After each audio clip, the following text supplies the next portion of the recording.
Hello everyone, एक बार फिर आप सभी का जेएनसी डिजिटल प्लेटफॉर्म में हार्दिक स्वागत, अभिनंदन, नमस्कार, आदाब, सत श्री अकाल, सलाम वालेकुम, वनकम। NORCET 2021 special daily dose में आज एक इंपॉर्टेंट डिजीज यहां डिस्कस करने वाले, that we can say OCD, obsessive compulsive disorder. और ये बहुत कॉमन, बहुत सारे लोगों में, आसपास में, सोसाइटी में आपको देखने को मिलेगी। और कोशिश करेंगे इससे रिलेटेड जो भी एमसीक्यू कॉम्पिटिटिव एग्जाम में पूछे जाते हैं, we will try to find out it everybody. तो आज की इस क्लास को कैरी ऑन करने से पहले फटाफट इस लिंक को मैक्सिमम फ्यूचर नर्सिंग ऑफिसर तक शेयर करें। दिलीप कुमार, सुमन, पूर्णिमा, अवि, हरीश चंद्र, ईश्वर, मैक रोहिला, उदय, महेंद्र, बंशी, मिस्टर नर्सिंग ऑफिसर, इंद्रा रेगा, ममता, भवानी, नर्सिंग एंटरटेनमेंट, मनीषा, रोशनी, जो भी बच्चे JINC फेसबुक पेज पे इस क्लास को वॉच करें, धीरज सिंह, शक्ति सिंह, भगवान, मीना, कमल कुमार, दिव्या शर्मा, मुकेश पुरोहित, आप सभी को JINC परिवार की तरफ से वेरी गुड इवनिंग। और आज की इंपॉर्टेंट क्लास को कैरी ऑन करें my loving future nursing officers, जहां पर हमेशा की तरह दुनिया का सबसे अच्छा निवेश शिक्षा, एजुकेशन है, क्योंकि इसमें आपको कभी घाटा नहीं होता है।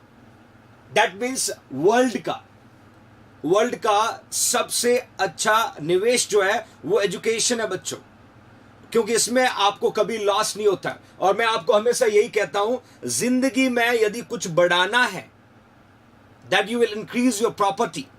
और आपकी प्रॉपर्टी क्या है बच्चों? आपका नॉलेज। आपकी प्रॉपर्टी क्या? आपका नॉलेज, जो कुछ दुनिया की ताकत आपसे छीन नहीं सकती। वो चाह कर भी आपका नॉलेज आपसे छीन नहीं सकते। इसलिए जिंदगी में सब कुछ हासिल किया जा सकता है, but knowledge always with you. If you have good knowledge, you will be survive in every situation. तो आपको भी यही है बच्चों, जिंदगी में हमेशा हो सके जितना लर्नर बन करके आप अपने आप को उस माहौल में बनाए रखिएगा। एक इंग्लिश में कहावत सुनी होगी बच्चों, when the people are talking against you, when the people are talking against you, it means you are growing। जब लोग आपके अगेंस्ट और आपके बारे में बात कर रहे हो तो समझ जाना आप तरक्की कर रहे हो और आप जिंदगी में आगे बढ़ रहे हो।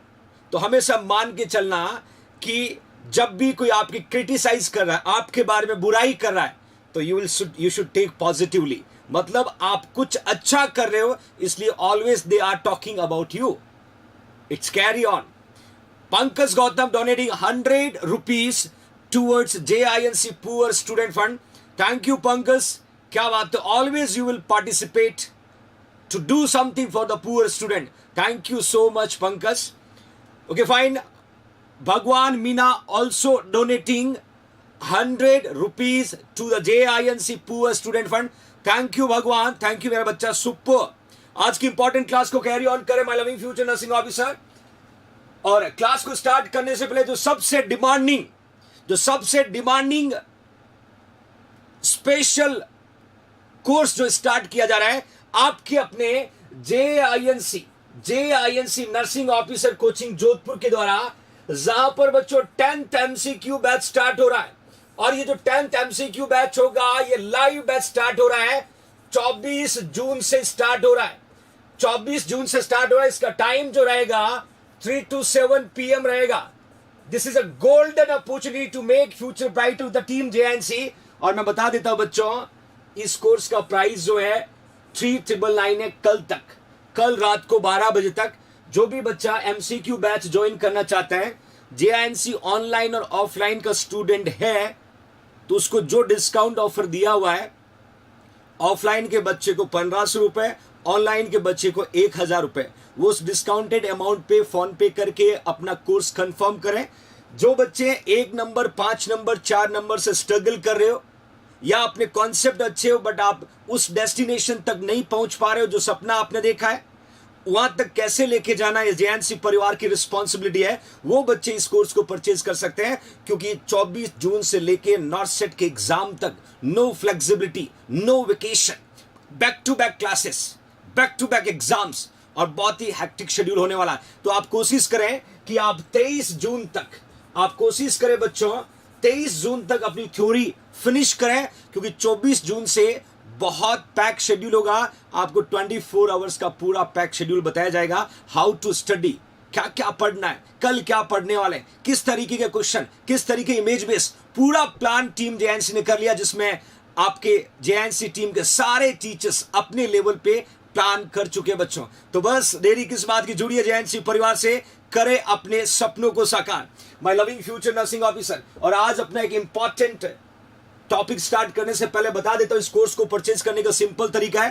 प्ले स्टोर पे जाना है, JINC जोधपुर का ऐप डाउनलोड करना है, मेल आईडी से लॉगिन करना है, और मेल आईडी से लॉगिन करने के बाद बाई कोर्स पे जाना है, और आपको लाइव MCQ बैच पे क्लिक करके आप इस कोर्स को परचेज कर सकते हो।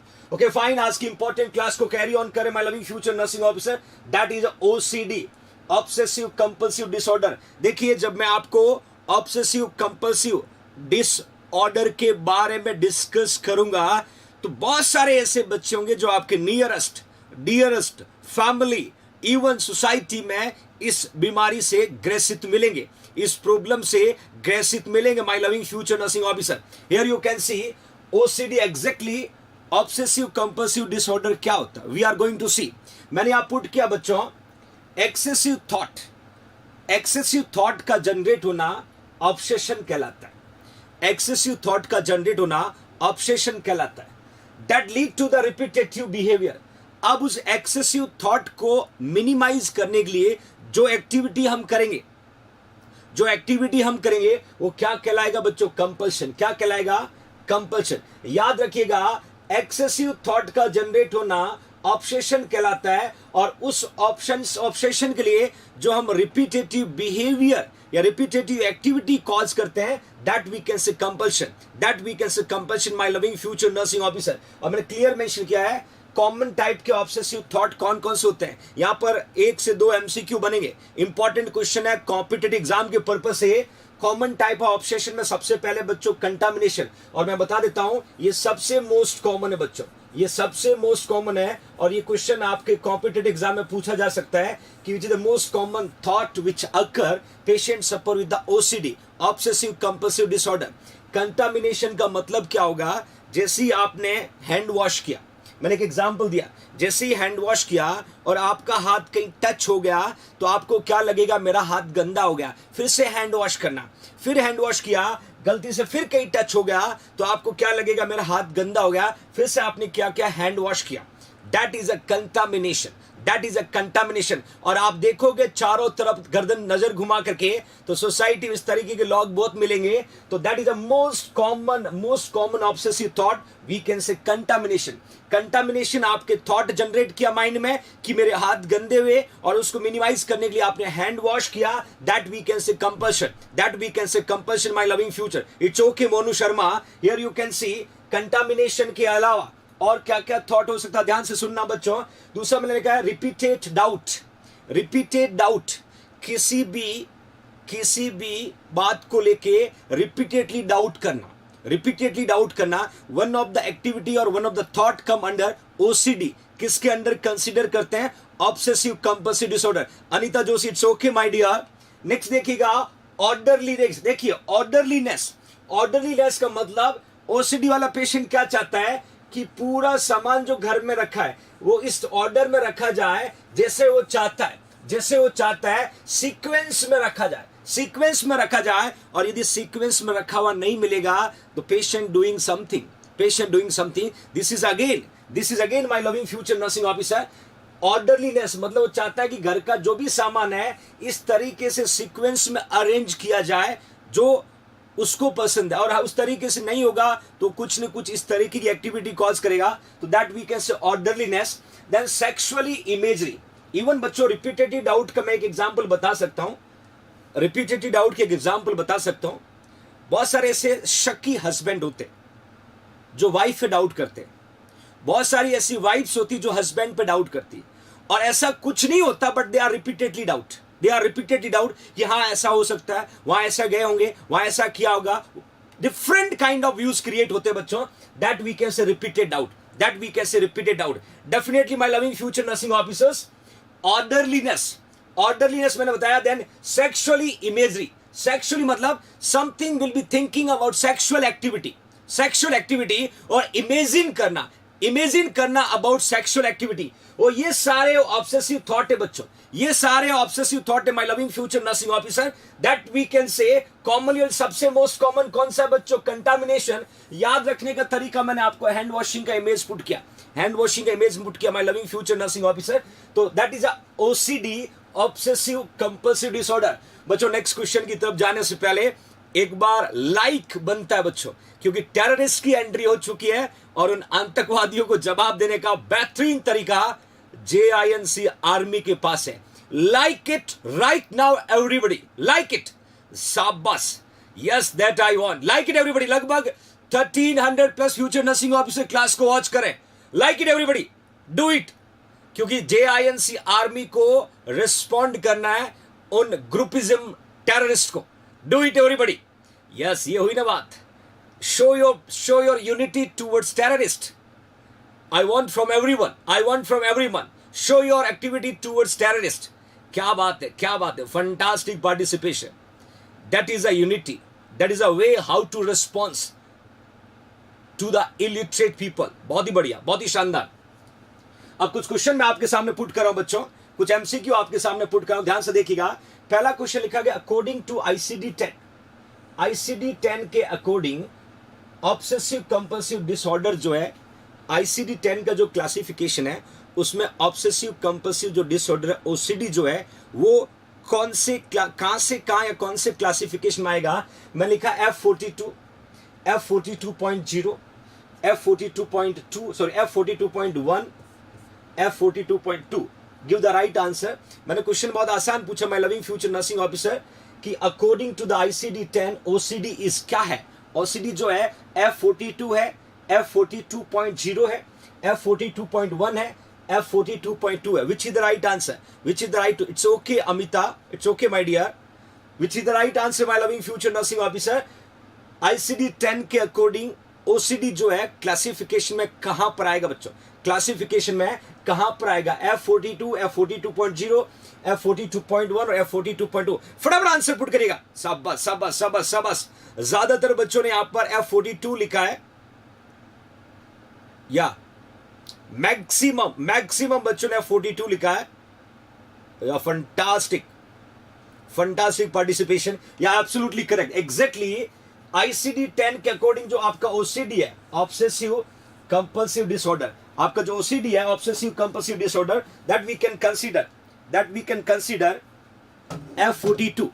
एक और इंपॉर्टेंट बात बच्चों, अब F42.0 क्या है, F42.1 क्या है, F42.2 क्या. Here you can C F42.0 का मतलब प्रीडोमिनेटली ऑब्सेसिव थॉट और वी कैन से रूमिनेशन का मतलब होता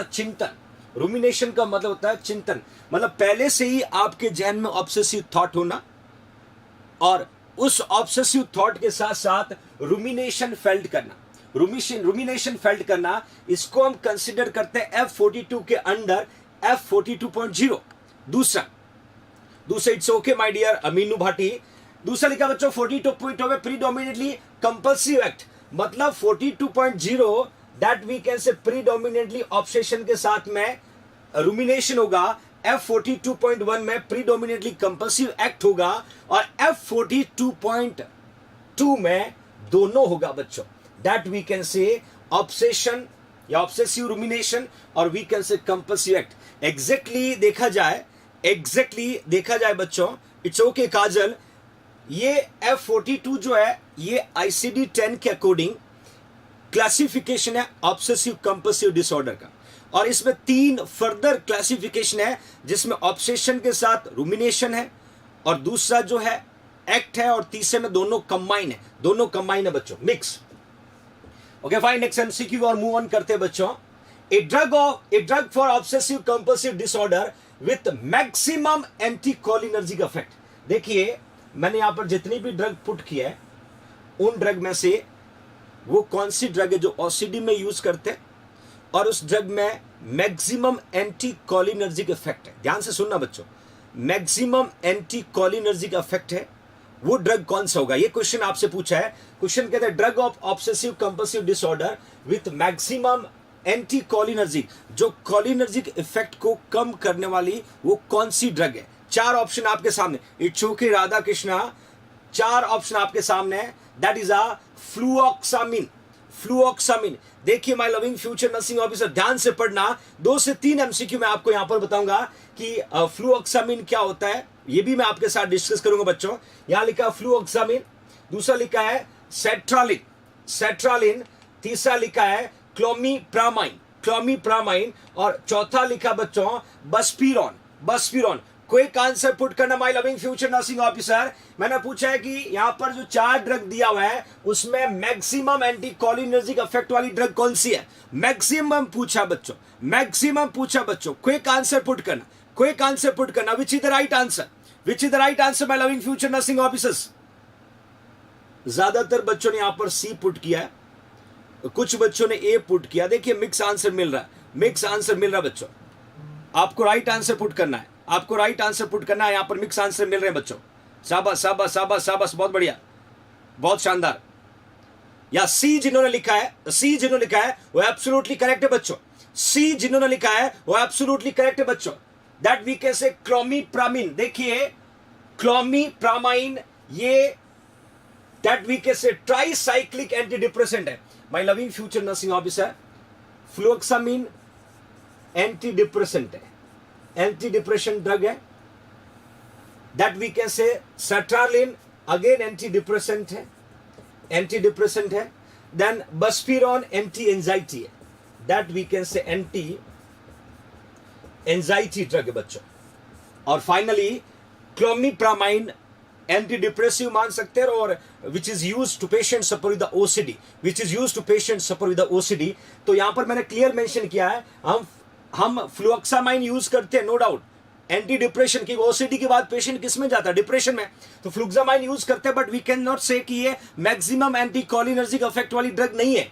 दूसरा सर्ट्रालिन जो यूज करते हैं ये भी एंटी डिप्रेसिव है। दूसरा बस्पीरॉन यूज करते हैं, एंटी एंजाइटी ड्रग है बच्चों, एंजाइटी को मिनिमाइज करने के लिए हम यूज करते हैं। तो फाइनली आपका राइट आंसर क्या हुआ? दैट वी कैन से क्लोमीप्रामाइन। देखिए एक और इंपॉर्टेंट बात आपको बताना चाहता हूं। क्वेश्चन कभी कभी ऐसा भी पूछते हैं, क्वेश्चन ये पूछेंगे कि ड्रग ऑफ चॉइस, ध्यान से देखना बच्चों, drug of choice for OCD. ये क्वेश्चन एग्जाम में कई बार आया हुआ है कि वो कौन सी ड्रग है जिसको हम drug of choice for OCD कह सकते हैं या ओसीडी की ड्रग ऑफ चॉइस कह सकते हैं। तो आपको आंसर क्या लिखना है बच्चों? दैट वी कैन से फ्लुक्सेटिन, फ्लुक्सेटिन ये लिखना बच्चों। Very very very very important, that we can say fluoxetine the drug of choice for the OCD. और ओसीडी की ड्रग ऑफ चॉइस यदि फ्लुक्सेटिन नहीं लिखाता है तो आप 2 नंबर पे किसका आंसर पुट कर सकते हैं? क्लोमीप्रामाइन लिख सकते हो, क्लोमीप्रामाइन लिख सकते हो। ध्यान रखना ये कंफ्यूजन वाला क्वेश्चन है, मैं अभी क्लियर कर देता हूं। तालिब भाटी, ध्यान से देखना बच्चों, यदि एग्जाम में सीधा क्वेश्चन आते हैं drug of choice for OCD तो आपको आंसर क्या लिखना है? फ्लुक्सेटिन लिखना। फ्लुक्सेटिन ऑप्शन नहीं है, फ्लुक्सेटिन ऑप्शन नहीं है, तो आपके पास दूसरा ऑप्शन क्या है? क्लोमीप्रामाइन, क्योंकि दोनों को हम कंसीडर करते हैं, दोनों को हम कंसीडर करते हैं बच्चों। एग्जाम के पर्पज जो भी मैं क्लियर मेंशन करना चाह रहा हूं, हम दोनों को कंसीडर करते हैं, दोनों नाम साथ में है तो हम प्रीफर करेंगे फ्लुक्सेटिन को। और फ्लुक्सेटिन ऑप्शन नहीं है तो हम 2 नंबर पे किसको प्रीफर करेंगे बच्चों? दैट वी कैन से क्लोमीप्रामाइन, क्लोमीप्रामाइन। ये क्लियर कर लेना बच्चों, क्लियर कर लेना। दोनों इंपॉर्टेंट पैरामीटर में बार बार आपको बता रहा हूं कि एग्जाम में क्वेश्चन पूछे विच is the drug of choice for OCD तो फ्लुक्सेटिन लिखना, नहीं ऑप्शन है तो क्लोमीप्रामाइन लिखना बच्चों, तो क्लोमीप्रामाइन लिखना। ओके फाइन, नेक्स्ट एमसीक्यू और मूव ऑन करते हैं बच्चों। दोनों को यूज करते हैं, वैसे दोनों एक साथ बहुत कम आता है, दोनों एक साथ बहुत कम आता है। ऑप्शन आता है तो भी मैंने आपको ऑप्शन दिया है फ्लुक्सेटिन को प्रायोरिटी देना है। फ्लुक्सेटिन नहीं होगा तो क्लोमीप्रामाइन, क्लोमीप्रामाइन राइट आंसर होगा बच्चों। ओके फाइन, नेक्स्ट क्वेश्चन को देखिएगा। True about obsessive compulsive disorder are all except पूछा। ध्यान से देखना बच्चों, ये एक वर्ड जो है ना, एक वर्ड जो है पूरे क्वेश्चन की लैंग्वेज को बदल देता है। और आप जब भी क्वेश्चन को रीड आउट करते, मैं हमेशा कहता हूं आपको 2 बार क्वेश्चन पढ़ना है। पहली बार क्वेश्चन आपको इजी लग सकता है, ओवर कॉन्फिडेंट नहीं होना है। हमें एक बार क्वेश्चन को पढ़ना है, फिर दूसरी बार पढ़ना है। क्योंकि क्वेश्चन क्या करता है, आपसे क्वेश्चन पूछेंगे what is the normal central Venus pressure, आगे लिख दिया इन सेंटीमीटर H2, और हमने रट रखा है mm ऑफ Hg में। तो हम क्या करते हैं, जैसे ये CVP वर्ड दिखा तो हमने तुरंत क्या कर दिया 3 to 8 mm of Hg right कर दिया, क्योंकि इसमें ऑप्शन 3 to 8 भी होगा और 14 सेंटीमीटर H2 भी होगा। तो हमें हमेशा क्वेश्चन को 2 बार पढ़ना है, तभी हमें पता चलेगा एग्जैक्टली क्वेश्चन क्या पूछना चाह रहा। और जिस दिन अपने अंदर ये एक बैड हैबिट को मिनिमाइज करके 2 बार क्वेश्चन पढ़ने की आदत डल गई, तो मैं हमेशा कहता हूं बच्चों, आप मैक्सिमम क्वेश्चन को करेक्ट करोगे। चाहे आपसे ऐसा भी पूछे कि what is the normal body temperature, ऐसा भी पूछे, देखिए ध्यान से, यदि आपसे ऐसा भी क्वेश्चन पूछे कि what is the normal body temperature in 98.6 लिखा हुआ है, 99 लिखा हुआ है, 98.8 लिखा हुआ है और 100 लिखा हुआ है, और ये सब फ़ारेनहीट में लिखा हुआ है, और आपको पूछा normal body temperature in adult, और आपको पता है कि 98.6 होता है, तो 98.6 ही होगा। ये नहीं कि एम्स ने पूछा तो आंसर बदल जाएगा। बहुत सारे बच्चों को ऐसे लगता है कभी कभी कि यार एम्स ने पूछा है, इतना आसान थोड़ी होगा, और वो बदमाश बच्चे पिछले 5 से 7 साल में उन्होंने 98.6 पढ़ा, और 5 सेकंड में वो क्या लिख के आ गए, वो 99 लिख के आ गए। 5 सेकंड में अपना आंसर बदल दिया। कभी मत करना। मैं हमेशा कहता हूं भरोसा खुद पे होना चाहिए। If you have trust on your self, nobody can beat you, nobody can stop you, nobody can prevent you for reaching your destination. खुद पे भरोसा होना चाहिए बच्चों, और मैं यही कहता हूं खुद पे भरोसा। आपको पता है कि 98.6 टेम्परेचर होता है तो होता है, चाहे एम्स पूछे चाहे CHO पूछे, बट क्वेश्चन को कितनी बार पढ़ना है? 2 बार। अपना विश्वास, कभी मत डगमगाना। ज्यादातर बच्चे एग्जाम हॉल में पहुंचने तक अपने आप को कॉन्फिडेंट मानते हैं, और एग्जाम हॉल में नियरेस्ट और डियरेस्ट बैठे हुए उन बच्चों पे भरोसा कर लेते हैं जिन्होंने कभी जिंदगी में ढंग से पढ़ाई नहीं की होगी। बातें बड़ी बड़ी कर सकते हैं, बट जमीनी उन्होंने हार्डवर्क कभी नहीं किया होगा, और हम अपना इतना हार्डवर्क करने के बावजूद उन पे भरोसा करके बैठते हैं। मैं इसलिए बार बार आपको अवगत कराता हूं कि आपकी जगह कोई दुनिया का और पर्सन नहीं ले सकता। आप जो कर सकते हो वो कोई और नहीं कर सकता। इसलिए आपको अपने ऊपर भरोसा रखना है कि what you learn, what you are doing, आप जो कर रहे हो वो बेस्ट है। आप जहां से पढ़ रहे हो, जिस टीचर से पढ़ रहे हो, वो टीचर आपके लिए बेस्ट है। आप जिस घर में रहते हो वो माँ बाप आपके लिए बेस्ट है। तो हमेशा कहीं ना कहीं आपको ट्रस्ट करना होता है, और ट्रस्ट इतना शिद्दत से करो कि जिंदगी की सारी मुसीबतें हंसते हंसते सॉल्व कर लो। मुसीबतें आएगी, परेशानियां आपको आएगी, रोकने वाले लोग आपको मिलेंगे, सोसाइटी में होंगे, नियरेस्ट डियरेस्ट होंगे, बट अपना माइंड क्लियर होना चाहिए कि मुझे उस गोल तक पहुंचना है, चाहे कितनी भी बाधा और कितनी भी ऑब्स्टेकल क्यों ना आ जाए। और एक जगह टिक के भरोसा करना होगा, क्योंकि सब लोग अपने लेवल पे बेहतरीन करते हैं, अच्छा करते हैं। Every teacher doing lots of hard work. आपको डिसाइड करना where you are capable to set. Then when you set you should trust, definitely one day you will reach toward your destination. Okay fine, next important question की ओर move on करते हैं। और next जो question रहेगा, my loving future nursing officer, इसका option देखिएगा, 4 option यहां पर दिए हैं। ऑप्शन देखना है कि true about obsessive compulsive disorder are all except, option लिखा है ऑब्सेशन आर ईगो अलाइन। देखना बच्चों, ध्यान से पढ़ना, obsession are ego align. B में लिखा है, बी को ध्यान से पढ़िएगा, बी में लिखा my loving future nursing officer patient try to resist, देखिए try to resist against obsession and compulsion.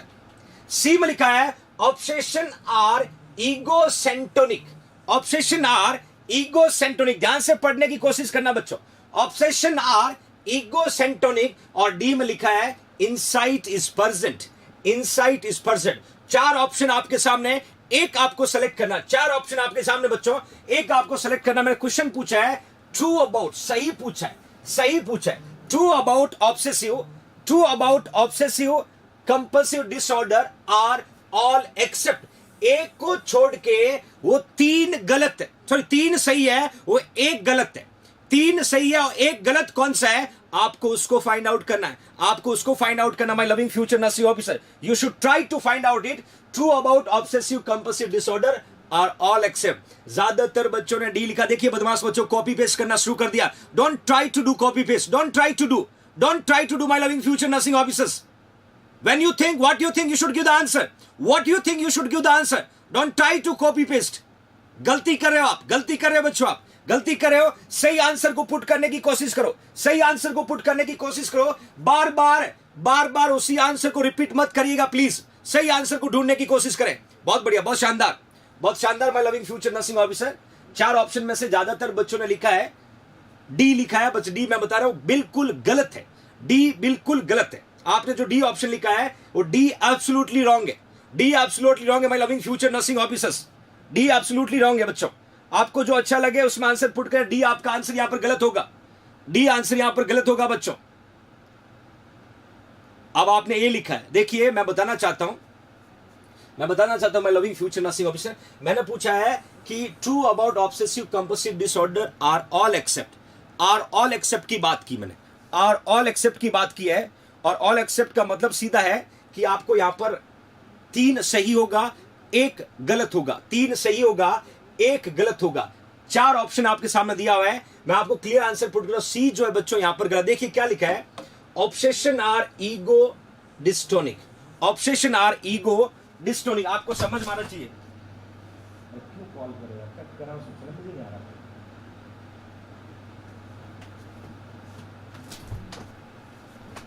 Clearly देखिएगा, obsession are ego, option are ego dystonic, obsession are ego dystonic. Actually मैं इसका मीनिंग बताता हूं बच्चों, तभी आपको समझ में आएगा। ए बी सी डी चार ऑप्शन है, ए बी सी डी चार ऑप्शन है। Obsession are ego dystonic and not ego syntonic. और सी में क्या लिखा है, ईगो सिंटोनिक लिखा। देखिए मैं क्लियर करता हूं बच्चों एग्जैक्टली मीनिंग क्या होता है, आप ध्यान से समझने की कोशिश करना। ईगो का मतलब होता है bridge between conscious and unconscious thought. और एक क्वेश्चन आया हुआ है वर्क ऑन रियलिटी। ईगो का मतलब होता है वर्क ऑन रियलिटी। ये पीडियाट्रिक का क्वेश्चन है बच्चों, पीडियाट्रिक में भी ये क्वेश्चन आया हुआ है। ईगो का मतलब होगा work on reality, work on reality. दूसरा ईगो सिंटोनी का मीनिंग देखिए, ईगो सिंटोनी का मीनिंग देखिएगा, responsive and appropriate, responsive and appropriate to the given situation. Responsive है और अप्रोप्रिएट है, मतलब जिस सिचुएशन अकॉर्डिंग आप जो रिस्पॉन्ड कर रहे हो अप्रोप्रिएट। ध्यान से सुनना, that we can say ego syntonic. और वहीं मैंने लिखा है ईगो डिस्टोनिक। ईगो डिस्टोनिक का मतलब है response and behaviour against person believe and will. मतलब सीधा है, ईगो डिस्टोनिक का मतलब है आपका बिहेवियर बिलीव के अगेंस्ट होना, बिलीव के अगेंस्ट होना। जो बिलीव, जो भरोसा करे उसके अगेंस्ट होना। My loving future nursing officer, तो आपको आंसर पुट करना होगा बच्चों, ईगो, ईगो सिंटोनिक, ईगो डिस्टोनिक। और मैंने क्लियर लिखा है obsession ego dystonic. My loving future nursing officer मतलब सीधा है that are responsive and appropriate to the given situation. और ईगो अलाइन को हम ईगो डिस्टोनिक बोल सकते हैं, ईगो अलाइन को हम ईगो डिस्टोनिक बोल सकते हैं। ध्यान से देखना my loving future nursing officer, important question है कॉम्पिटिटिव एग्जाम के पर्पज से। ओके फाइन, नेक्स्ट क्वेश्चन को देखिएगा। Most common presentation of obsessive compulsive disorder in adult. In adult question ये कहता है कि अडल्ट में मोस्ट कॉमन प्रेजेंटेशन क्या है, obsessive and compulsive disorder in adult. Most common presentation option लिखा है पैथोलॉजिकल डाउट। ध्यान से देखना बच्चों, पैथोलॉजिकल डाउट। बी में लिखा है सिमेंट्री, बी में लिखा है सिमेंट्री। सी में लिखा है सेक्सुअल थॉट, डी में लिखा अग्रेशन, डी में लिखा अग्रेशन। ध्यान से देखिए बच्चों, चार ऑप्शन है। मैंने कहा most common presentation of obsessive compulsive disorder in adult. फटाफट आंसर पुट करेगा बच्चों, फटाफट आंसर पुट करेगा। मोस्ट कॉमन प्रेजेंटेशन पूछा है, ज्यादातर बच्चों ने ए लिखा है, ज्यादातर बच्चों ने ए लिखा है। क्या बात है, क्विक आंसर पुट करना बच्चों, क्विक आंसर पुट करना my loving future nursing officers. शाबाश शाबाश शाबाश शाबाश। ए जिन्होंने लिखा है उनका आंसर जो यहां पर, क्या बात है, एब्सोल्युटली करेक्ट बच्चों। पैथोलॉजिकल डाउट, देखिए मैंने आपको शुरू में जब ऑब्सेसिव कंपल्सिव, पैथोलॉजिकल डाउट का मतलब होता है वाइफ का हस्बैंड पे शक करना, सिंपल तरीका, that is a pathological doubt. या हस्बैंड का वाइफ पे शक करना, that is example of pathological doubt. Exactly obsessive compulsive का मैंने मीनिंग आपको बताया स्टार्टिंग में। वहां मैंने कहा था बच्चों कि ऑब्सेशन में क्या बताया था, कंटामिनेशन बताया था, दूसरा compulsion of the checking however that not in the option, that we can say ये कॉमनली वो थॉट्स है जो ऑब्सेशन में आता है। यदि ये ऑप्शन नहीं है तो आपको क्या लिखना है, the second most common presentation involve pathological doubt. अब यहां पर सिमेंट्री लिखा नहीं है, अग्रेशन नहीं है, सेक्सुअल थॉट नहीं है, मैंने सेक्सुअल थॉट नहीं, इमेजरी लिखा था बच्चों, सेक्सुअल थॉट नहीं है, तो यहां क्या बचा आपके पास, पैथोलॉजिकल। यदि आपके पास कंटामिनेशन दिया हुआ है तो ये तो सभी को पता है मोस्ट कॉमन, ये तो सभी को पता है मोस्ट कॉमन होता है बच्चों, मोस्ट कॉमन, बट इसके साथ ये ऑप्शन नहीं है तो हमें किसका आंसर पुट करना है, हमें पैथोलॉजिकल डाउट क्या पुट करना बच्चों, pathological doubt my loving future nursing officer. एक इंपॉर्टेंट पैरामीटर है जो कॉम्पिटिटिव एग्जाम में पूछा जा सकता है, it's much important for coming your competitive exam my loving future nursing officer. Okay fine, बहुत बढ़िया, बहुत ही शानदार participation. Will move further, next question को देखते हैं। ब्रेन एरिया बहुत ही इंपॉर्टेंट पार्ट है बच्चों। Brain area involve with obsession या obsessive compulsive disorder include all except. देखिए ये फिर एक इंपॉर्टेंट क्वेश्चन आया है, इंक्लूड ऑल एक्सेप्ट। 3 ब्रेन के वो एरिया है जो ओसीडी में इन्वॉल्व है, 3 ब्रेन के वो एरिया है जो ओसीडी में इन्वॉल्व है, एक जो है नहीं है। 3 ब्रेन के वो एरिया है जो ओसीडी में इन्वॉल्व है, एक जो है वो नहीं है। अब आपको क्या करना, जो नहीं है वो आंसर पुट करना, जो नहीं है वो आंसर पुट करना। Brain area involve with obsessive compulsive disorder include all accept, include all accept my loving future nursing officer. तो आपको आंसर पुट करना है, आपको आंसर पुट करना है दैट वी कैन से क्लास्ट्रम। दूसरा लिखा है ऑर्बिटोफ्रंटल कॉर्टेक्स, ऑर्बिटोफ्रंटल कॉर्टेक्स। सी लिखा हुआ है बेसल गैंग्लिया, सी लिखा हुआ है बेसल गैंग्लिया, और डी लिखा है head of quadrate nucleus, head of quadrate nucleus my loving future nursing officer. सोच के आंसर देना। ब्रेन एरिया, देखिए पहली बात तो मैं क्लियर कर देता हूं बच्चों, ब्रेन जो है फर्दर 3 पार्ट में डिवाइड होता है। एक हम पढ़ते हैं फोर ब्रेन, एक हम पढ़ते हैं बच्चों मिड ब्रेन, एक हम पढ़ते हैं हिंड ब्रेन, एक हम पढ़ते हैं हिंड ब्रेन। 3 ब्रेन का वो एरियाज है, फोर ब्रेन है, मिड ब्रेन है और we can say hindbrain है। इन्होंने क्या कि ब्रेन के कुछ फर्दर एरिया जैसे टेलेंसीफेलॉन, डायंसीफेलॉन, एसेंसीफेलॉन, फर्दर जो पार्ट्स उसके बारे में बात की है। तो उन्होंने कहा ब्रेन का वो कौन सा एरिया है जो इस ओसीडी में इन्वॉल्व नहीं होता है, एक वो कौन सा पार्ट है। तो ज्यादातर बच्चों ने यहाँ पर आंसर जो है ए पुट किया है, ज्यादातर बच्चों ने आंसर जो है ए पुट किया बच्चों, ज्यादातर बच्चों ने आंसर जो ए पुट किया। कुछ ने सी लिखा है, कुछ ने बी लिखा है, कुछ ने बी लिखा है, कुछ ने सी लिखा है। ए जिन्होंने आंसर पुट किया वो एब्सोल्युटली करेक्ट, ए जिन्होंने आंसर पुट किया है वो आंसर बिल्कुल करेक्ट है, बिल्कुल करेक्ट है। जिन्होंने ए आंसर लिखा my loving future nursing officer, here you can see everybody. Claustrum, देखिए मैं बताना चाहता हूं क्लास्ट्रम क्या है। आपने सुना बेसल गैंग्लिया, आपने सुना बेसल गैंग्लिया, आपने सुना basal ganglia my loving future nursing officer. आपको अच्छे से पता होगा बेसल गैंग्लिया क्या है, बेसल गैंग्लिया क्या है बच्चों, you have answer everybody. Claustrum लिखा हुआ है, ऑर्बिटोफ्रंटल कॉर्टेक्स, क्वाड्रेट में लिखा which is the part of the basal ganglia and thalamus are involve into the OCD. आपके पास ऑर्बिटोफ्रंटल कॉर्टेक्स है, बेसल गैंग्लिया है और क्वाड्रेट न्यूक्लियस है। बचा कौन सा, claustrum. Claustrum does not participate, claustrum does not involve if the patient suffer with the obsessive compulsive disorder, obsessive compulsive disorder. तो my loving future nursing officer, here you can सी, यहां एक image आपको दिख रहा होगा, ये प्री फ्रंटल कॉर्टेक्स है, ये विजुअल कॉर्टेक्स है, ये मोटर कॉर्टेक्स है, और इन तीनों के बीच में ये जो पार्ट दिख रहा है इसको क्या बोलते हैं, दैट वी कैन से क्लास्ट्रम। इस पिक्चर में दिख रहा होगा बच्चों, that we can say right claustrum, that we can say left claustrum. Exactly claustrum जो है thin bilateral collection of neurons and supporting glia cell. आपने oligodendrocyte, Schwann cell, different kind of glia cell सुना होगा, different kind of glia cell सुना होगा। That is a bunch of glia cell that will be located into the lateral aspect of the brain, और उसको हम क्या बोलते हैं, क्लास्टम बोलते हैं। Does not involve into the OCD, ये ऑब्सेसिव कंपल्सिव में इन्वॉल्व नहीं होगा, ऑब्सेसिव कंपल्सिव में इन्वॉल्व नहीं होगा। नेक्स्ट क्वेश्चन क्या कहता है, एन ऑब्सेसिव, अगेन देखिए बच्चों, an obsessive compulsive disorder patient is likely to develop. यदि किसी पर्सन को ओसीडी, ध्यान से सुनना बच्चों, यदि किसी पर्सन को ओसीडी है, लगातार वो उन थॉट के साथ स्ट्रगल कर रहा है, और उन थॉट के साथ, जैसे कंटामिनेशन एक थॉट है, उसके साथ स्ट्रगल कर रहा है, और वो फाइनली स्ट्रगल करते करते थक हार जाता है, तो क्या हो सकता है, वो सिचुएशन को कोप अप नहीं कर पाता है, कि उसका माइंड सेट वैसे ही हो जाता है। माइंड सेट कैसा हो जाता है, जैसे मैंने एक एग्जाम्पल और देता हूं, आप घर से निकले, रूम में लॉक लगाया, सीढ़ियों से नीचे उतरे, दिमाग में क्या आया, लॉक लगा नहीं, वापस गए, लॉक को पकड़ा, खींचा, फिर नीचे आ गए, सीढ़ियों से नीचे उतरे, फिर गए, अरे लॉक शायद लगा नहीं, फिर ऊपर गए, फिर लॉक को पकड़ा, खींचा, फिर नीचे आ गए।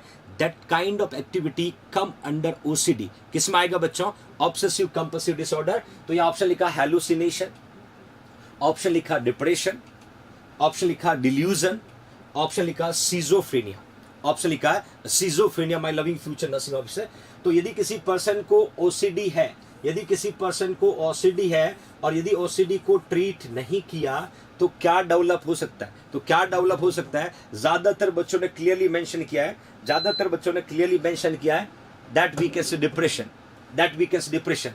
तो सही आंसर क्या होगा बच्चों, depression. Absolutely correct, absolutely correct. Depression मैंने ऑलरेडी आपको पढ़ाया, this a mood disorder, already मैंने आपको पढ़ाया बच्चों, ये मूड डिसऑर्डर है, मूड डिसऑर्डर। और मैंने यहां पर कहा था सैडनेस ऑफ मूड होगा, सैडनेस ऑफ मूड होगा, और सैडनेस ऑफ मूड जो है ये डेज की हो सकती है, वीक्स की हो सकती है, मंथ की हो सकती है, ईयर की हो सकती है। That condition we can say depression.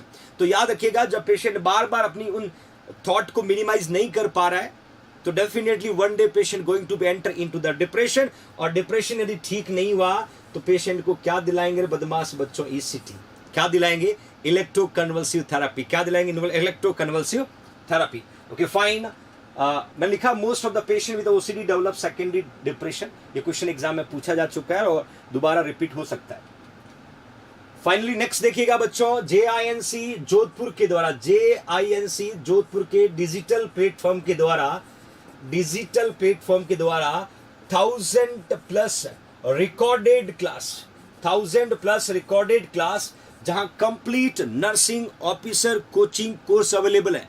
और complete nursing officer coaching course में सारे नर्सिंग के subject, even research, admin, education, pharma, micro, reasoning, maths, OT, ICU, emergency, वो सब कुछ पुट किया है जो कॉम्पिटिटिव एग्जाम को क्रैक करने में आपको जरूरी होता है। तो इसीलिए 1000 प्लस रिकॉर्डेड क्लास, प्लस बच्चों यूनिट वाइड टेस्ट, प्लस बच्चों यूनिट वाइड टेस्ट, और मैं बताना चाहता हूं प्रीवियस 5 ईयर के पेपर, ये सब कुछ इस कंप्लीट कोर्स में है। जिन्होंने अभी अभी नर्सिंग कंप्लीट किया है, जो अभी क्वालिफाइड करने लायक नहीं या एलिजिबल नहीं एम्स नोरसेट में, उन बच्चों के लिए गोल्डन अपॉर्चुनिटी है। आप इस कोर्स को 4 to 6 मंथ में पूरा कर सकते हो, और इसकी वैलिडिटी जो है 1 ईयर की है। बट ये BSc nursing 3rd year, BSc nursing 4th year, PBBSc 1st year, PBBSc 2nd year, GNM 3rd year, इन बच्चों की वैलिडिटी जो है वो 2 ईयर की है बच्चों, ताकि ये बच्चे 3rd ईयर 4th ईयर के साथ साथ गवर्नमेंट जॉब की तैयारी कर सकते हैं, गवर्नमेंट जॉब में जाने का सपना पूरा कर सकते हैं। और ये ट्रस्ट फैक्टर जो जेआईएनसी जोधपुर है उनके द्वारा प्रिपेयर किया गया कंप्लीट। मैं बता देता हूं बच्चों, इंडिया में एकमात्र कंप्लीट कोर्स अवेलेबल है, आप एनालिसिस करके देख लीजिएगा, जो जेआईएनसी डिजिटल प्लेटफॉर्म पे, और इस कोर्स को परचेज करें, आज से ही आप इस परिवार का हिस्सा बन सकते हो बच्चों। Okay fine, next move on करते हैं। नेक्स्ट एक important information, BSc nursing entrance और military nursing service, BSc nursing entrance और we can say military nursing service, BSc nursing entrance और मिलिट्री नर्सिंग सर्विस, इन दोनों के लिए एंट्रेंस एग्जाम की तैयारी करने के लिए JINC डिजिटल प्लेटफॉर्म के द्वारा कंप्लीट कोर्स अवेलेबल। इसकी प्राइस बच्चों 2499 है और ये ऑफर जो है ये 17 तारीख तक, 17 जून तक है। ये ऑफर 17 जून तक है बच्चों, 17 जून तक। इसमें फिजिक्स होगा, केमिस्ट्री होगा, बायो होगा, रीजनिंग होगा, मैथ्स होगा, इंग्लिश होगा, जीके होगा। जो कंपटीशन के लिए जरूरी है वो है। इसके साथ साथ आप JINC nursing and medical entrance JINC का नया यूट्यूब चैनल, उस यूट्यूब चैनल पे जाकर के आप डेली 9 to 11:30 क्लास को अटेंड कर सकते हैं, जब प्रीवियस MCQ सॉल्व करवाए जाते हैं बच्चों। तो ये future generation of nursing profession को आपको बताना है जो फ्री नर्सिंग कर सकते हैं बच्चों। नेक्स्ट क्वेश्चन को देखिएगा। अब यहां मैंने क्या लिखा बच्चों, ट्रीटमेंट ऑफ चॉइस। पहले मैंने क्या बताया था, my loving future nursing officer, drug of choice. पहले मैंने आपको ड्रग ऑफ चॉइस बताया था, यहां मैंने क्वेश्चन पुट किया है treatment of choice. Treatment of choice for OCD। Question को ध्यान से समझना। ऑप्शन में लिखा हुआ बच्चों बिहेवियर थेरेपी, क्या पेशेंट का बिहेवियर मॉडिफाइड करना है। बी में लिखा ड्रग थेरेपी, क्या पेशेंट को ड्रग देना है। सी में लिखा साइको सर्जरी और डी में लिखा है combination of behaviour and drug therapy. कोई आंसर पुट करना है बदमाश बच्चों। मैंने पूछा है OCD वाले पेशेंट को ट्रीट करना है, ऑब्सेसिव कंपल्सिव वाले पेशेंट को ट्रीट करना है, तो उसको ट्रीट करने के लिए ट्रीटमेंट मोडालिटीज क्या होगा। Treatment, thank you SK, thank you. Treatment modalities क्या होगा। ट्रीटमेंट ऑफ चॉइस पूछा है। यहां बहुत इंपॉर्टेंट पैरामीटर हम डिस्कस करने वाले हैं कि एक पेशेंट को ऑब्सेसिव कंपल्सिव डिसऑर्डर है, उसको ट्रीट करना है, तो ट्रीटमेंट में क्या क्या दे सकते हैं। 4 ऑप्शन। सिर्फ बिहेवियर थेरेपी सफिशिएंट होगा क्या, सिर्फ ड्रग सफिशिएंट होगा क्या, या साइको सर्जरी करना पड़ता है, या दोनों कॉम्बिनेशन में देना पड़ेगा, behavioural therapy plus drug therapy, plus drug therapy. Quick answer put करना बच्चों, क्विक आंसर पुट करना। या लगभग 1400 बच्चे क्लास को वॉच कर रहे हैं, क्विक आंसर पुट करना बच्चों।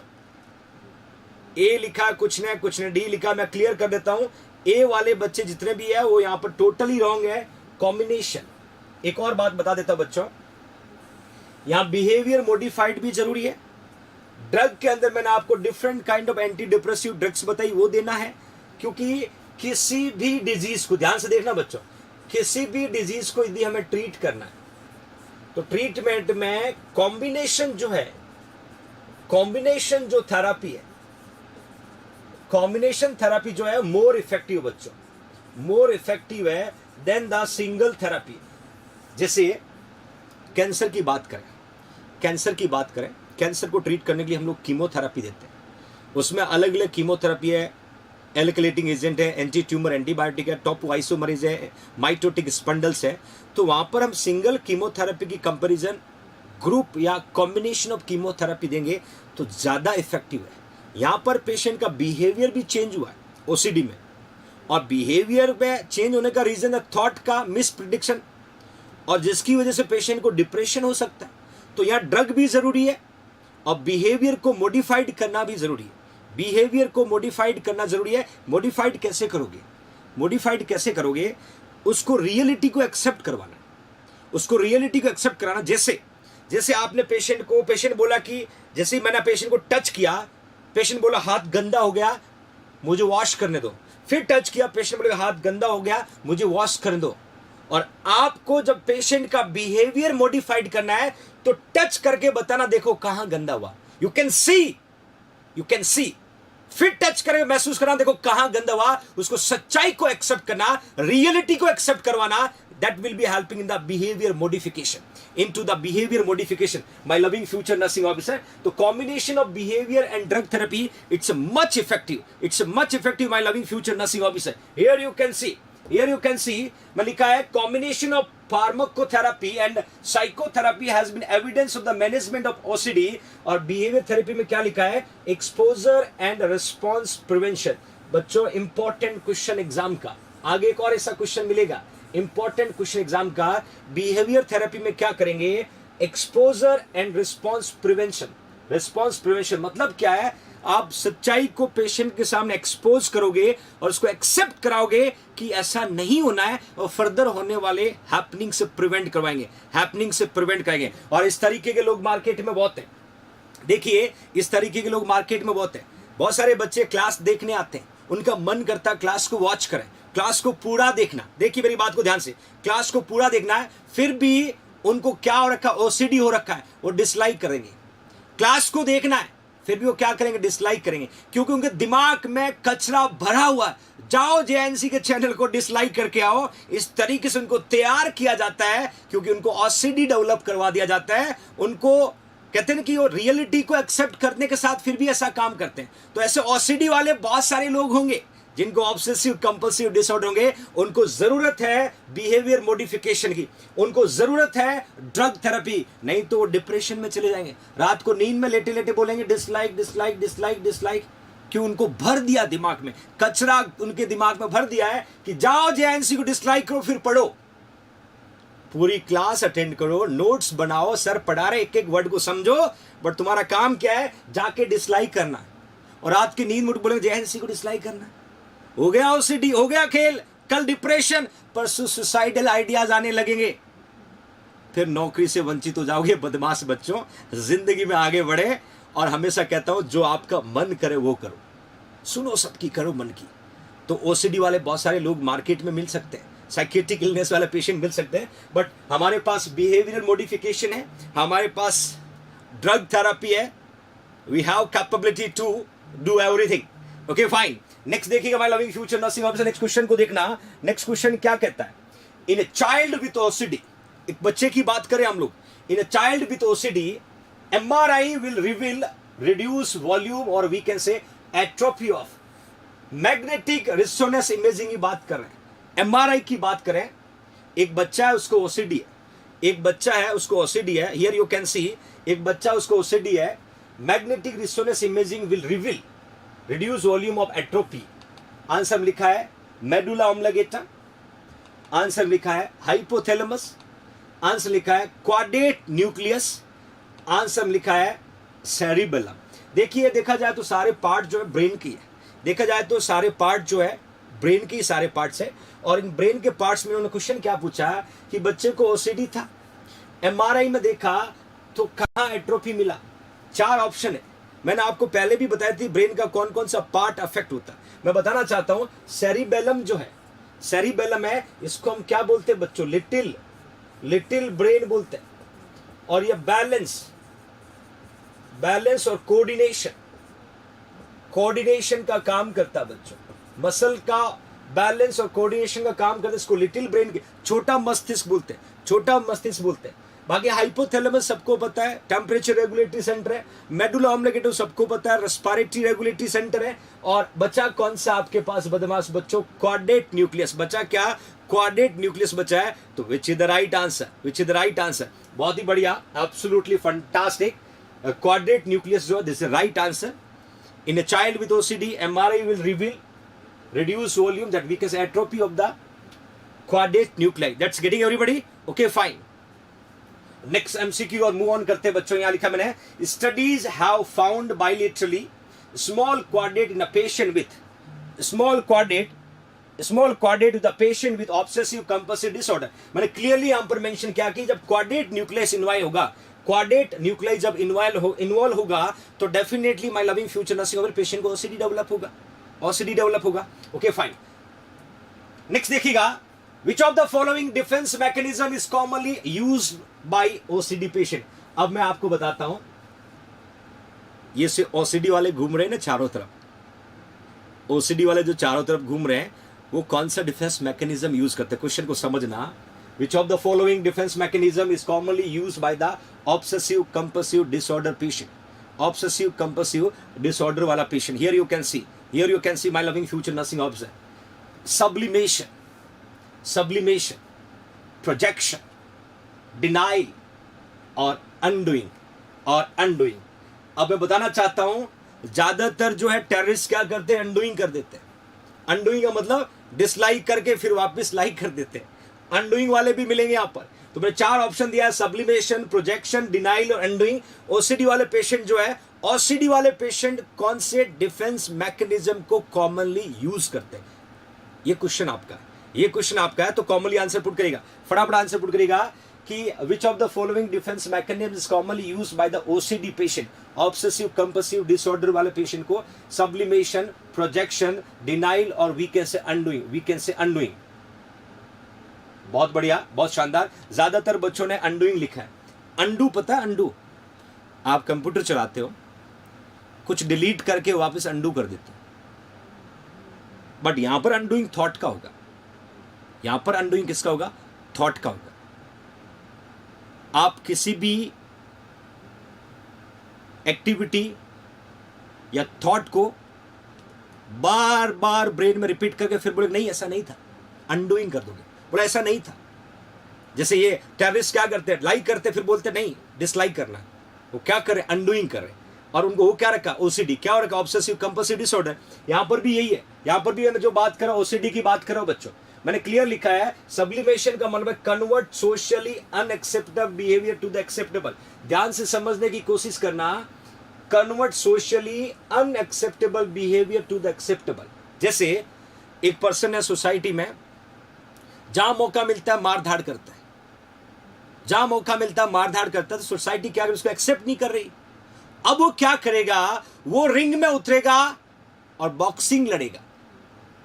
सोसाइटी क्या करेगी? एक्सेप्ट करेगी। पहले क्या था? उसका बिहेवियर ऐसा था कि जब भी छोटी छोटी बात पे लगा देता था, तो सोसाइटी ने एक्सेप्ट नहीं किया और उसी एक्टिविटी को उसने रिंग में उतर करके बॉक्सिंग में करना स्टार्ट किया, तो सोसाइटी ने एक्सेप्ट कर लिया। That we can say sublimation, that we can say sublimation, convert socially unacceptable behaviour to the acceptable. इसको हम क्या बोलते हैं? सब्लिमेशन। जो बिहेवियर सोसाइटी एक्सेप्ट नहीं कर रहा है, उसको एक्सेप्ट करवा देना, वो क्या कहलाता? सब्लिमेशन कहलाता है। क्या कहलाता बच्चों? सब्लिमेशन कहलाता। My loving future nursing officer, that's getting everybody? Okay fine. देखिए नेक्स्ट, देखिएगा my loving future nursing officer, projection, blaming other. मैंने तो नहीं किया, उसी का काम है। मैंने तो नहीं किया, उसी का काम है। कुछ भी होगा दूसरों को ब्लेम करना। Something will happen but they are blaming to the someone. That we can projection. और डिनाइल का मैंने बताया था, किसी भी हैपनिंग और एक्टिविटी को करने के बाद एक्सेप्ट नहीं करना।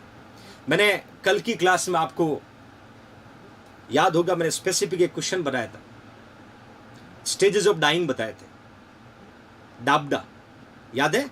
वहां पर भी मैंने मेंशन किया था। डिनाइल का मतलब होता है कि एक्सेप्ट नहीं करना। My loving future nursing officer, here you can see it's okay. Next देखिएगा, नेक्स्ट क्वेश्चन की ओर मूव ऑन करते बच्चों। The following behaviour technique are useful in the treatment of OCD except. अभी मैंने आपको बिहेवियर टेक्निक के बारे में बहुत अच्छे से बताया बच्चों, आपको मैंने बिहेवियर टेक्निक के बारे में बहुत अच्छे से बताया। ये एक्सेप्ट वाला क्वेश्चन मैंने इसलिए ज्यादा डाले कि एक दो क्वेश्चन ऐसे एग्जाम में आते हैं जो हम गलत कर पाते हैं, इसलिए गलत नहीं करना। एक्सेप्ट क्या ये समझना है। सभी यहां पर जो दिया गया बिहेवियरल मॉडिफाइड टेक्निक है जो ओसीडी को ट्रीट करने में यूज करते हैं, एक को छोड़ के ऑप्शन लिखा है एक्सपोजर एंड रिस्पॉन्स प्रिवेंशन। ये तो मैंने आपको बता दिया। एक्सपोजर का मतलब जिस पर्टिकुलर थिंग से आपको ओसीडी हो रहा है उसकी तरफ आपको एक्सपोज करना और रिस्पॉन्स को प्रिवेंट करना। Okay fine. My loving future nursing officer, thought stoppage, aversive conditioning, और लास्ट में लिखा रेस्टिट्यूशन। मतलब वो एक एलिमेंट्स वो है जो बिहेवियरल थेरेपी में नहीं आता। एक वो एलिमेंट्स है जो बिहेवियरल थेरेपी में नहीं आता बच्चों। Exposure and response prevention, thought stoppage, aversion conditioning, restitution. कोई आंसर पुट करना बच्चों? रेस्टिट्यूशन, या क्या बात है?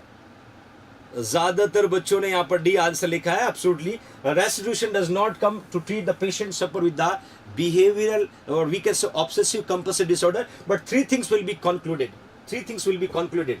My loving future nursing officer, next question देखिएगा। recurrent, बहुत इंपॉर्टेंट टर्म्स है। recurrent, intrusive, senseless idea, thought and image that are ego dystonic। याद होगा मैंने बच्चों ईगो डिस्टोनिक का मीनिंग बताया था स्टार्टिंग में।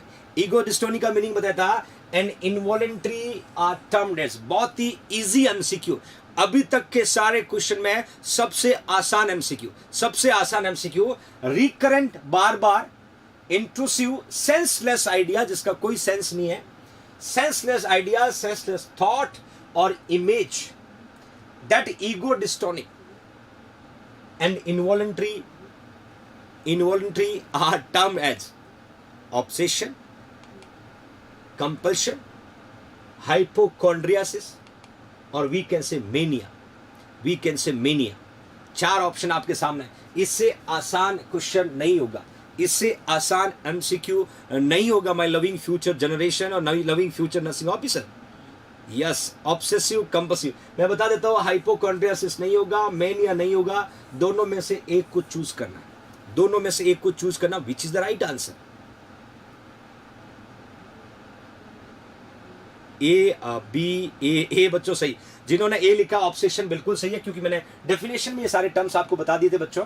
नेक्स्ट देखिएगा, जेआईएनसी टीम जोधपुर के द्वारा प्रिपेयर की गई 5 बुक्स अवेलेबल है बच्चों। लगातार आपकी तरफ से बुक्स की डिमांड बढ़ती जा रही है और इस 5 बुक्स में कंप्लीट नर्सिंग है बच्चों। 5 बुक्स में कंप्लीट नर्सिंग के साथ साथ रीजनिंग होगा, रीजनिंग मैथ्स नहीं होगा, रिसर्च होगा, एडमिन होगा, एजुकेशन होगा, फार्मा होगा, माइक्रो होगा। मतलब सीधा है कि बेसिक और एनक्लेक्स पूरा है, इमेज बेस्ड भी है। और ये बुक्स सिर्फ 1599 में, इस बुक्स को आप घर पे मंगवा सकते हैं। थ्योरी क्लियर करने के लिए आप जेएनसी की वेबसाइट पे जाएगा www.jnc-jodhpur.com, या सीधा फोन पे और पेटीएम करके इनको परचेज कर सकते हो। It's golden opportunity for future nursing officer to join JINC family, जिनका एक ही सपना है, हर घर का नर्सिंग ऑफिसर, हर घर का फ्यूचर नर्सिंग ऑफिसर बने नर्सिंग ऑफिसर। तभी तो कहता है जेआईएनसी है तो भरोसा है, जेआईएनसी है तो क्वालिटी है, जेआईएनसी है तो सिलेक्शन है, और जेआईएनसी है तो मुमकिन है। तो my loving future nursing officer, आज का ये इंपॉर्टेंट टॉपिक कोशिश की हमने जो डेली लाइफ से रिगार्डिंग है, जिसको हम कहीं न कहीं को रिलेट करके याद करने की कोशिश की। कल एक नया टॉपिक, नई एनर्जी और नए हंगर के साथ फिर मुलाकात करूंगा डेली डोज में शाम को ठीक 5 बजे। 6:30 को रीजनिंग की क्लास लेना ना भूलें, जहां पर करण सर लगातार वो क्वेश्चन आपको सॉल्व कराएं जो कॉम्पिटिटिव एग्जाम में पूछे जाते हैं। 28 जून को याद रखना बच्चों, 28 जून को जेआईएनसी को 6 साल पूरे हो जाएंगे और आपके जेआईएनसी का फाउंडेशन डे है। हो जाए तैयार कुछ धमाकेदार अनाउंसमेंट के लिए।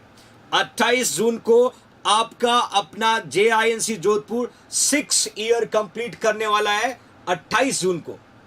तो कुछ खास होने वाला है 28 जून को, तैयार रहिएगा। आपका परिवार डे बाय डे बड़ा होता जा रहा है, आपका भरोसा सदा यूं ही कायम रहे। जिंदगी में माँ बाप का पूरा ख्याल रखिएगा, उनका आशीर्वाद बनाए रखिएगा। किसी के बारे में ना बुरा बोलना है, ना बुरा सोचना है, हो सके तो किसी का भला करना है, और चेहरे पे हमेशा स्माइल रखना है, खुश रहना है, ताकि कोई और देख कर भी खुश हो जाए। अपना ख्याल रखिएगा। कल फिर मुलाकात करूंगा ठीक 5 बजे। तब तक के लिए जय हिंद, जय भारत।